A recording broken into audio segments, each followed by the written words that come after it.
mai 2025. Mesdames et messieurs, il est 19 h à Kinshasa.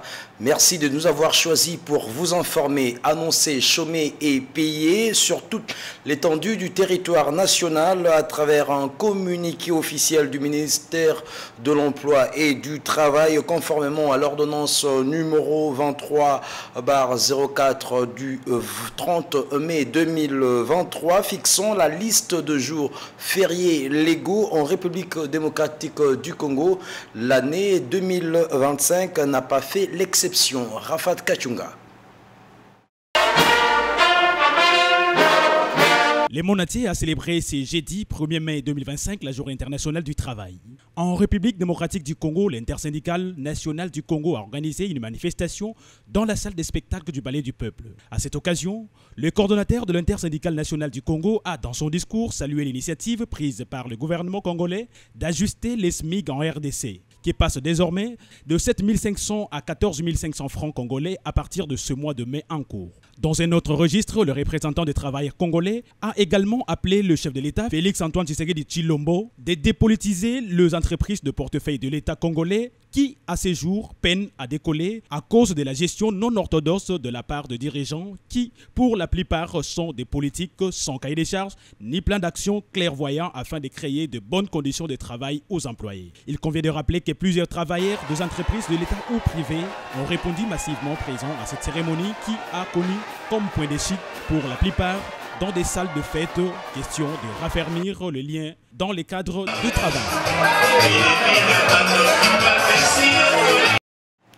Comme il fallait s'y attendre, quelques participants à cette cérémonie ont pu réagir juste après la cérémonie au sujet de l'augmentation du salaire minimum intergaranti SMIG qui passe désormais de 7 500 francs congolais à 14 500 francs. Ils sont ici au micro de Rafat Kachunga.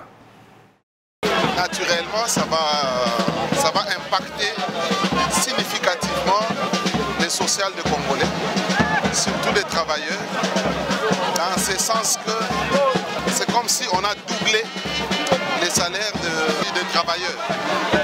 Mais son Excellence, Monsieur le ministre de l'Emploi, Ephraim Akwakwa, ne s'est pas seulement limité là, parce qu'il avait des instructions claires du gouvernement, et plus précisément de son Excellence, Monsieur le Président de la République, parce que celui-ci, c'est-à-dire le Président de la République, a mis le travail, c'est-à-dire l'emploi, au centre de sa vision. Et donc son Excellence était instruit de mettre un accent particulier sur l'amélioration des conditions de travail et surtout des vies des Congolais. Monsieur le Président de la République, Félix-Antoine Tshilombo, nous devons apprécier. Et aussi la détermination du gouvernement. Nous aussi effectivement retenir la pension que le monde du travail réserve à nos collègues de l'Est, avec la guerre qui nous a été imposée. Nous sommes concentrés sur le SMIC de manière à ce que nous puissions donner de la valeur, de la consistance à la rémunération du travail congolais. Ce qui peut nous réjouir, c'est le fait que, pour la première fois dans l'histoire de ce pays, un chef de l'État a parlé du Conseil national du travail et a donné des instructions précises pour dire que son vœu est que nous puissions révaloriser, réhabiliter le travail congolais dans sa dignité. Tout à fait autre chose à présent. Dans ce journal, le chef de l'État burundais, Évariste Ndayishimiye, qui a accordé une interview à nos confrères de la Radio France Internationale RFI, l'interview dans laquelle il a exprimé son satisfecit quant aux démarches entreprises par la communauté internationale, particulièrement les États-Unis et le Qatar, qui ont visiblement pris à bras le corps la question de la crise rwando-congolaise dont la population de la partie orientale de la RDC est la première victime. Il est ici au micro de nos confrères. Cet extrait a été choisi pour vous par Fofana Mukubi. En tout cas, d'abord, je me réjouis du fait qu'il y a des engagements de partout pour faire retourner la paix dans la région. Quand je vois l'engagement des États-Unis, l'engagement du Qatar, l'engagement de la région, je vois que maintenant tout le monde est conscient des problèmes et nous pensons qu'effectivement, avoir cet engagement, nous espérons que la paix va se retrouver enfin. Sinon, aujourd'hui, la situation est dramatique. On a besoin de donner un coup de souffle à cette population qui devient victime d'une guerre qui n'a pas de raison. Vous l'avez remarqué qu'il s'agissait plutôt de nos confrères de France 24 et non de la Radio France Internationale. Tout en saluant les efforts diplomatiques engagés à Doha, Washington ou encore par l'Union africaine, 4 figures emblématiques de la classe politique congolaise, Joseph Kabila, Martin Fayulu, Moïse Katumbi et Deli Sesanga, ont affirmé à travers une déclaration commune qu'ils ont signé le mercredi 30 avril 2025 qu'aucune solution ne saurait venir de l'extérieur, appelant ainsi à l'ouverture d'un dialogue intercongolais comme l'ont suggéré le clergé de l'Église catholique et de l'ECC. Suivez plutôt ce reportage de Fofana Mukubi. Dans une déclaration commune de l'opposition publiée hier mercredi 30 avril 2025, consciente de la gravité de la crise récurrente qui déchire la République démocratique du Congo et déstabilise la région des Grands Lacs depuis plusieurs décennies, les forces politiques membres de l'opposition et de la résistance congolaise, signataires de la présente déclaration, notent avec satisfaction la réaffirmation dans la déclaration des principes de Washington du 24 avril 2025 du respect de la souveraineté et de l'intégrité territoriale de chaque État, du respect des frontières territoriales établies conformément à la Charte des Nations Unies et de l'Union africaine, ainsi que de l'engagement par les signataires à la non-agression et la non-ingérence dans les affaires intérieures de l'autre partie. Il lui relève cependant que pour être un vecteur de la construction de la paix et de la sécurité, l'intégration économique sous-régionale doit s'opérer dans le respect tant de la souveraineté permanente de chaque pays sur ses richesses et ses ressources naturelles que de la sauvegarde des intérêts économiques respectifs dans le développement et l'organisation des chaînes de valeur et d'approvisionnement et à ce titre exige la publication des accords et arrangements pris en vue d'informer dans la transparence la nation tout entière. Ils affirment également que la reconnaissance des préoccupations légitimes de sécurité de la République démocratique du Congo et du Rwanda dans la zone frontalière participe du renforcement de la sécurité collective par l'identification et la lutte contre les menaces communes en faisant droit à chaque État d'assumer sur son territoire sa part de responsabilité dans la lutte contre les sources d'insécurité sous-régionale, tout en s'abstenant de s'en servir pour perturber la paix chez ses voisins, menaçant ainsi la paix et la sécurité régionale, et exige par conséquent le retrait de notre territoire de toutes les forces étrangères ainsi que de mercenaires afin de créer des conditions optimales pour le règlement des différends qui opposent les Congolais par les Congolais eux-mêmes, insiste que les retours des personnes déplacées dans leur lieu de résidence et des réfugiés dans leur pays soient garantis pour les ressortissants de tous les États de la région, réitèrent leur détermination à œuvrer ensemble pour une solution durable à la crise,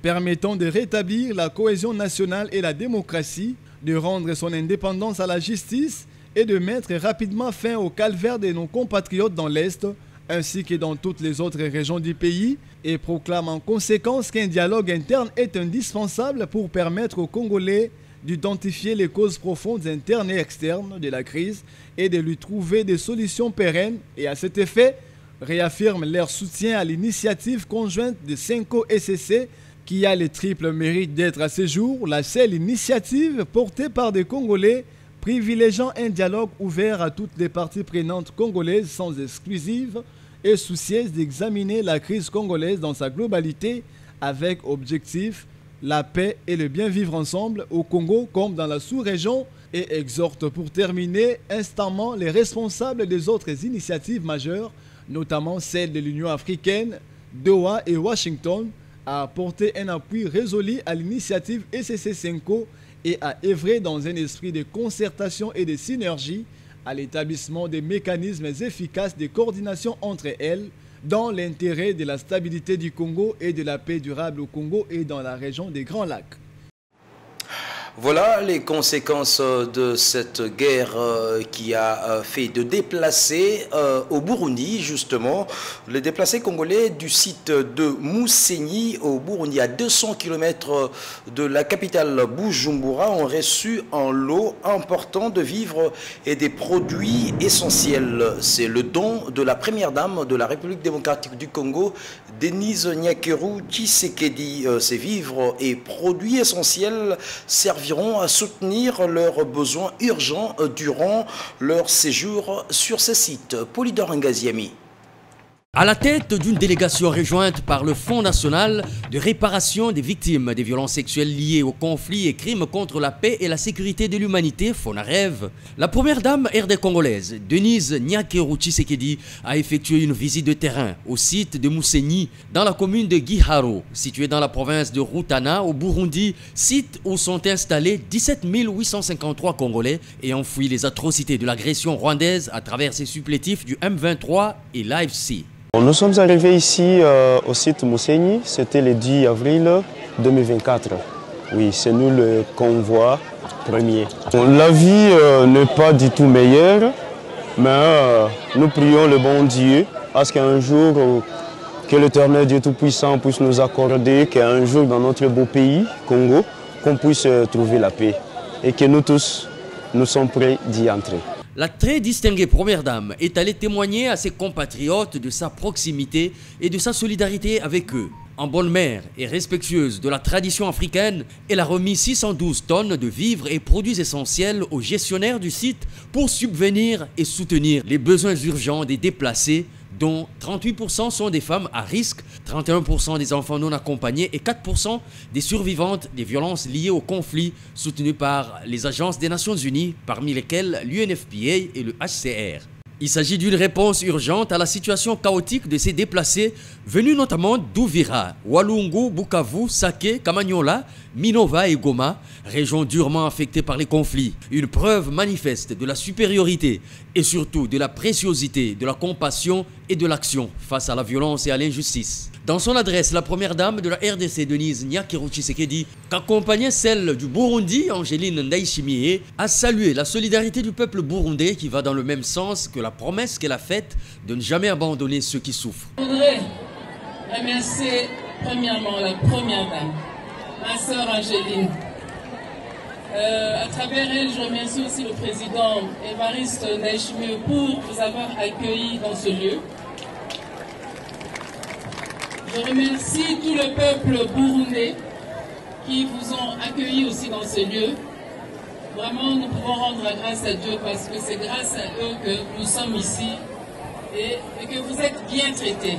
Je remercie aussi les organisations humanitaires qui sont ici. Il y en a tellement que je ne sais pas les citer tous. Merci pour votre assistance, votre patience et votre amour pour tout ce que vous faites. Alors, je vous transmets les salutations du président de la République. Il m'a laissé venir jusqu'ici. Parmi les moments les plus marquants de cette visite figure l'hommage rendu à un enfant d'à peine 1 an décédé sur le site quelques heures avant leur arrivée et la visite par les 2 premières dames de la clinique mobile installée sur le site pour soigner les réfugiés. Il s'y est de rappeler que les 612 tonnes de vivres et produits essentiels étaient composés entre autres de la semoule du maïs, du haricot, du sucre, de l'huile, du soja, du savon, des kits hygiéniques, des vêtements dont des pagnes et des babouches. Ils étaient plusieurs dizaines à manifester dans les rues de la ville de Kindu, province du Maniema. Eux, ce sont les membres et sympathisants du parti politique cher à Matata Mponyo, LGD, Leadership Bonne Gouvernance pour le Développement. Ils ont manifesté pour apporter leur soutien à leur leader et interpeller ou en tout cas inviter le commandant, je voulais dire le magistrat suprême Félix Tshisekedi à s'impliquer afin qu'une justice équitable soit faite au sujet du dossier de Bukangalonzo dont leur leader est incriminé et qui risque 20 ans de prison. Suivez.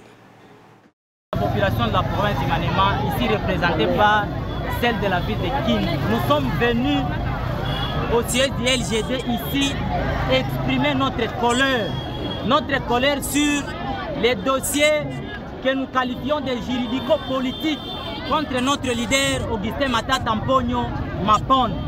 Puisque les gens de l'Union sacrée sont jaloux contre notre leader, l'honorable Augustin Matata Mponyo, c'est pour cette raison qu'ils sont en train de monter des dossiers qui ne se justifient même pas. Messieurs les journalistes, comment expliquer? Il y a des gens comme Nicolas Kazadi. Aujourd'hui, il est appelé père de famille parce qu'il est de l'Union sacrée. Mais aujourd'hui, on est en train de poursuivre illégalement notre leader Augustin Matata Mponyo Mapon. Mais je me dis, Nicolas Kazadi est père de famille alors qu'il a volé beaucoup d'argent. Matata Mponyo est considéré comme une bête que nous devons toujours abattre. Non, ça ne s'explique pas.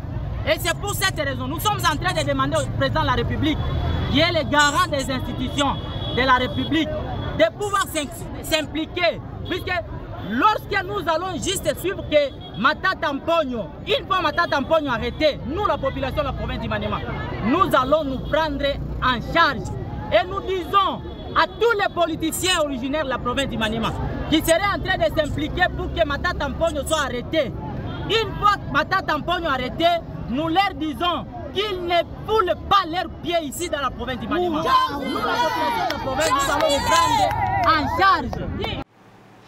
Bonne nouvelle pour les finances publiques en République démocratique du Congo, le génie congolais, et c'est le ministre de la Recherche scientifique et innovation technologique, Gilbert Kabanda, qui a été présenté le mardi dernier à la Commission économique et financière du Sénat, un dispositif électronique fiscal conçu par le génie congolais qui permettra en tout cas de mettre fin au coulage de recettes et ainsi réviser à la hausse les recettes publiques. Suivez.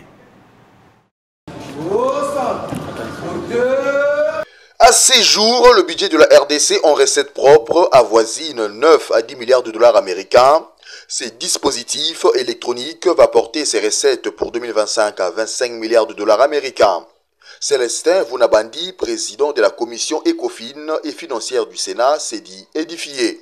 Il était donc important pour la commission économique et financière du Sénat d'être édifié sur ces dispositifs. C'est ce que M. le ministre vient de faire avec les experts qui l'ont accompagné. Et donc, je dois dire qu'on est très très satisfait. Motif de satisfaction du ministre Gilbert Kabanda. Une très grande satisfaction parce que le Sénat, comme vous le savez, c'est l'institution qui, après le gouvernement, après le président de la République, doit savoir comment l'État fonctionne. Et dans le cadre de l'exercice du contrôle de l'action du gouvernement, ils nous ont appelés pour savoir comment notamment fonctionne un des prototypes du génie scientifique congolais produit en 2023. Et c'est notamment le dispositif électronique fiscal. Nous avons donné toute la lumière, toutes les explications qui étaient requises aux sénateurs pour leur montrer que le Congo, notre pays, est en mesure de générer, si on l'applique correctement ce dispositif, au moins 25 milliards de dollars cette année-ci. Ici, ça répond à la préoccupation du président de la République. Rappelez-vous, quand il a clôturé le conclave du génie scientifique congolais, il avait demandé à toutes les institutions, notamment le Parlement, dont le Sénat, le gouvernement, à prendre toutes les dispositions pour que les prototypes produits par le génie scientifique congolais entrent dans la réalité socio-économique du peuple congolais le plus rapidement possible. Et je suis heureux qu'aujourd'hui le Sénat joue le rôle qu'il doit jouer dans cette matière-là. Le ministre Gilbert Kabanda a remercié le président du Sénat, Samalou Kondé, et la commission ECOFIN pour lui avoir donné l'occasion d'apprécier à sa juste valeur le grand intérêt qu'il porte à la mise en service par le gouvernement des inventions et innovations du génie scientifique congolais. Et la Banque centrale du Congo qui joue à la transparence dans la passation de marché. L'establishment de cette première institution financière veut réhabiliter la passerelle piétonne qui relie les bâtiments administratifs de son siège et l'hôtel des monnaies. Pour ce faire, elle a lancé le mercredi 30 avril 2025 un avis d'appel d'offres nationales à l'intention de entreprises qui voudraient bien gagner ce marché afin d'exécuter les travaux de réhabilitation. Je vous invite à en découvrir le contenu dans ce communiqué qui est lu pour vous par Polydor Ngaziami. Avis d'appel d'offres nationales pour la réhabilitation de la passerelle piétonne reliant le bâtiment administratif du siège de la Banque centrale du Congo et l'hôtel des monnaies. La Banque centrale du Congo, BCC en sigle, compte recourir au service d'un entrepreneur devant réaliser les travaux de réhabilitation de la passerelle reliant le bâtiment administratif du siège de la Banque centrale du Congo et l'hôtel des monnaies. À cet effet, la Banque centrale du Congo sollicite des offres sous pli fermé de la part des candidats éligibles ayant une expérience avérée et répondant aux qualifications requises pour l'exécution des travaux susmentionnés. La passation du marché sera conduite par appel d'offres ouvert tel que défini dans la politique et les règles relatives à la passation des marchés à la Banque centrale du Congo. Le dossier d'appel d'offres est disponible au secrétariat permanent de la cellule de gestion des projets et des marchés publics et peut s'obtenir sur présentation d'un bordereau de versement après un paiement non remboursable de 1 425 000 francs congolais au compte de la Banque centrale du Congo, numéro CC 11 0 0 0 0 72. La réunion d'information pour tous les soumissionnaires intéressés se tiendra le 14 mai 2025 à 10 h dans la salle de réunion de la direction des services généraux de la Banque centrale du Congo. Les exigences en matière de qualification sont A. Capacité financière. Le candidat doit notamment être une entreprise, entre parenthèses, fournir les preuves, avoir une existence légale d'au moins 5 ans, joindre les preuves. En cas de groupement, fournir pour chaque membre les documents exigés pour son entreprise, toutes les parties membres étant solidairement responsables. Fournir les états financiers certifiés des années 2023, 2022 et 2021, conformément aux dispositions légales en vigueur. Disposer d'un chiffre d'affaires moyen de 3 dernières années, entre parenthèses 2023, 2022 et 2021, supérieur ou égal au montant de son offre. Fournir le quitus fiscal en cours de validité. B. Capacité technique et expérience. Le candidat doit fournir les preuves qu'il dispose des ressources humaines et techniques nécessaires pour réaliser le présent marché conformément aux spécifications techniques. Prouver qu'il a déjà effectué un marché similaire dans les 5 dernières années avec les preuves de la satisfaction du client. Entre parenthèses, contrat ou procès-verbal de réception des travaux à annexer. Disposer des matériels qui sont conformes aux spécifications techniques. Les offres devront être soumises à l'adresse ci-dessous au plus tard le 29 mai 2025 à 11 h 30. Les offres remises en retard ne seront pas acceptées. Les offres seront ouvertes en présence des représentants des candidats présents à l'adresse suivante. Salle de réunion de la direction des services généraux située au premier niveau du bâtiment du siège de la Banque centrale du Congo le 29 mai 2025 à 12 h 30. Les offres doivent comprendre une garantie d'offre sous forme de garantie bancaire d'un montant de 5 416 000 francs congolais qui devra demeurer valide pendant une durée de 90 jours à compter de la date limite de dépôt des offres. L'adresse ci-dessous est Banque centrale du Congo, entre parenthèses BCC, cellule de gestion des projets et des marchés publics, numéro 563, boulevard Colonel Tchachi, Kinshasa Gombe, République démocratique du Congo. Dieudonné Fikiri, à Limassi, premier vice-gouverneur. En sport, à la veille de leur première sortie dans cette Coupe d'Afrique de Nations U20, les Léopards de la RDC se sont exprimés en conférence de presse. Les sélectionneurs Guy Boukassa, accompagné du gardien Johan Bopaka, a répondu aux questions de journalistes en manifestant la confiance qui caractérise tout le staff, rassuré de la préparation qui font de la détermination pour une belle entame de cette compétition. Suivez.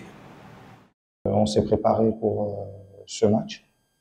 C'est un match important, bien qu'il n'est pas encore décisif par rapport à la suite de la compétition. On va l'aborder avec tout le sérieux possible, avec beaucoup d'humilité, dans l'espoir justement de faire un bon résultat et d'honorer la République. Je disais, le Ghana est un habitué de ce niveau de compétition en jeunes. C'est une équipe très régulière et qui a même été championne du monde dans la catégorie. Donc nous, on ne fait que revenir à ce niveau de compétition. Nous leur devons le respect qu'ils méritent.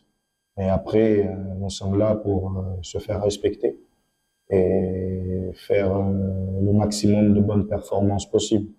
Donc, on donnera tout de moi pour faire un bon résultat. Pour moi, toutes les équipes se valent. C'est vrai, sur papier, c'est des équipes de très haut niveau, mais ça reste sur papier. Maintenant, on attend ce qui va se passer sur terrain. Nous, ce qui nous concerne, c'est nos qualités et nos forces. On doit se battre pour s'améliorer chaque jour. C'est donc pas le moment pour nous de parler des adversaires. On en parlera après les matchs. Comme le coach l'a dit, le Ghana, c'est une équipe qui est habituée à ce genre de compétition. Nous, on revient, mais on s'est préparé pour ça. C'est un match pas décisif, mais particulièrement important. C'est l'entame de la compétition. Donc, on a à cœur de venir et de nous faire respecter dès le premier match et notre retour à la CAN U20. Moi et tous mes coéquipiers, on aborde ce match avec beaucoup, pas d'impatience, mais on a hâte de rentrer dans la compétition. On s'est préparé depuis un moment, ça fait un moment qu'on en parle, de stage en stage. Donc on est tous excités à l'idée de jouer ce match. Aucun stress parce que on connaît nos qualités, on a travaillé. Donc aucun stress et beaucoup d'excitation à l'idée de commencer cette compétition. Mesdames et messieurs, place à la revue de presse, sélection et commentaires de Fofana Moukoubi.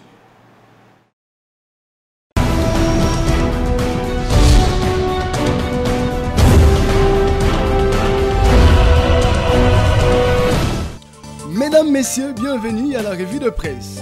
Le président Félix Tshisekedi attendu à Washington pour finaliser un partenariat historique, écrit Neo Africa. Pour ce rédacteur, l'annonce a été faite le mardi 29 avril dernier par le département d'État américain en charge des affaires africaines qui parle d'un tournant décisif dans les relations bilatérales, le qualifiant de l'accord du siècle. Et dans le même cadre, nos confrères de l'E-Kiosque qui suivent de près cette question renseignent que ces partenariats prévoient l'exploitation des ressources minières en RDC en contrepartie de la sécurisation de l'Est du pays. Aussi renchérit la rédaction de B1TV.cd, les négociations sont à un stade très avancé. Le document de partenariat a déjà reçu l'approbation de l'administration du président américain Donald Trump. Alors qu'on y avance pas à pas, étape par étape, l'accord de principe RDC-Rwanda, cité parmi les actions des 100 jours de l'administration Trump, révèle 7 sur 7.cd. En effet, au cours d'un point de presse réalisé le mardi 29 avril, le porte-parole du département d'État, Tammy Bruce, a déclaré que l'accord du principe entre Kinshasa et Kigali, signé le 25 avril à Washington, sous les auspices de Marco Rubio, est l'une des illustrations de l'America is back, expression qui traduit la politique Trump. Tandis que des voix s'élèvent dans le pays pour protester contre ce qui est qualifié de bradage de minerais, les porte-parole du gouvernement Patrick Mouyaya, sur les antennes de France 24, rassure qu'aucun intérêt de la RDC ne sera bradé dans ce processus, rapporte France24.fr. Par ailleurs, le Kwartuyo Fayulu Katumbi Kabila Sesanga appelle à un dialogue national inclusif sous l'égide de la CENCO et de l'ECC, fait savoir Netic News. Face à l'impasse sécuritaire et politique persistante en RDC, les principales forces politiques de l'opposition ont adopté une position comme exprimé dans une déclaration publiée le 30 avril dernier.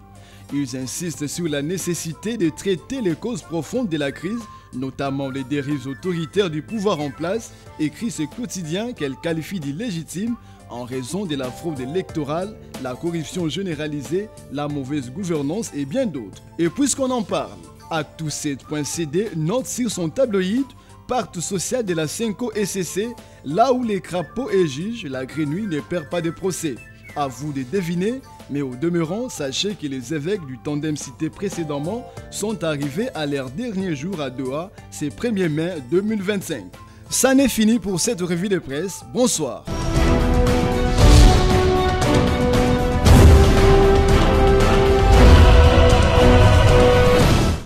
Mesdames et messieurs, cette édition du 1er mai est terminée. Merci infiniment de l'avoir suivi. Bonne fête du travail aux employés et bon courage aux chômeurs. Prenez bien soin de vous. Chaque jour est une vie. Bonsoir chez vous.